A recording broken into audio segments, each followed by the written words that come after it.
Joining me is Janelle Brinkensneeder, and we are at the Andersons Ethanol in Greenville. Janelle, nice to have you with us. First of all, quick reminder, how long have we had the ethanol facility here in the Greenville market? This opened in 2008. So we started February 2008, and we are a 110 million gallon facility.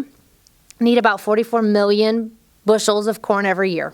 What's that breakdown in trucks? Because I look over your shoulder out the window, there's a pretty good line of trucks today. Yes, on average, it's nice to have about 180 trucks a day for a 5-day delivery week.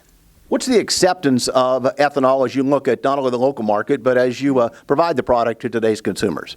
Well, obviously, the farmer is very pleased to have another outlet, especially in our area with the high demand from the feeders to the north and several other processing plants around us. And that's a big goal for us as a company, is to continue to educate the consumer about ethanol's use and how we can work together from the feed needs as well as from a fuel need perspective. I need to know at this point, as you look at it, you've got ethanol, you've got DDGs. Are there other byproducts you're able to utilize from this process that sometimes the process has been criticized? Correct. So we also do corn oil and CO2, and we're connected with a facility next door where we send the CO2. They're not part of the Andersons, but it's been a good arrangement for us to work together.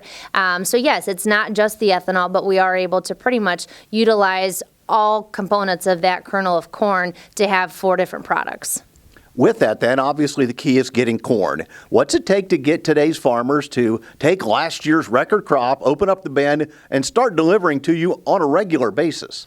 It's definitely been a challenge. Obviously, there's been more on-farm storage, so that's always a key of working with those producers, of knowing what's kind of your timing that you're looking at and understanding their flow of when they need to look at moving corn. The markets have not helped us by any means. It's been pretty stagnant or grinding lower, and so a lot of customers obviously have a $4 cash number in mind. We're about 25 cents away from that here today. Basis has to do a lot more work in a down market. And so that's what we try and find. What's that level? Where's that basis level that moves corn that we need? Because obviously we need to have that steady inbound receipts. But the farmer would say, well, if you give me $4, it's easy, I can do that. But the market doesn't give that. So how do you help them feel comfortable letting some go, not knowing what could happen between now, maybe even the next July or August? Sure. I mean, there's all kinds of tools that you can look at doing, whether you buy some calls so you can still stay in the market. We've talked about some of the min-max type of averaging tools where a customer, you're locking in a floor, so you're protecting yourself, but you're still in the market if we are moving higher. And so we got to look at some different scenarios and diversify ourselves in those marketing plans with not just a flat price when I need to sell it.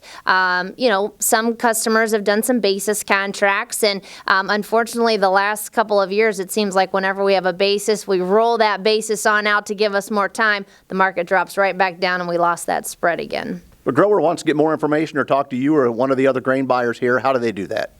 So we have a lot of different ways because everybody likes different preferences. Obviously, still the telephone. So you can reach us 937-316-3800. We have our website, andersonsgrain.com, and we've made that where it's user-friendly. We've got good information from market reports, our daily videos, and then we also have an app that customers can download, and that's been a great resource for customers. It gives facility specifics. All of our contact information, what the live markets are doing, our basis, our hours, discount schedules. So those would be, I think, the key ways to really see the information and be able to get a hold of us. Janelle, thanks for the update. Again, an update with Janelle Brinkensneeder, and we are at the Andersons facility in Greenville.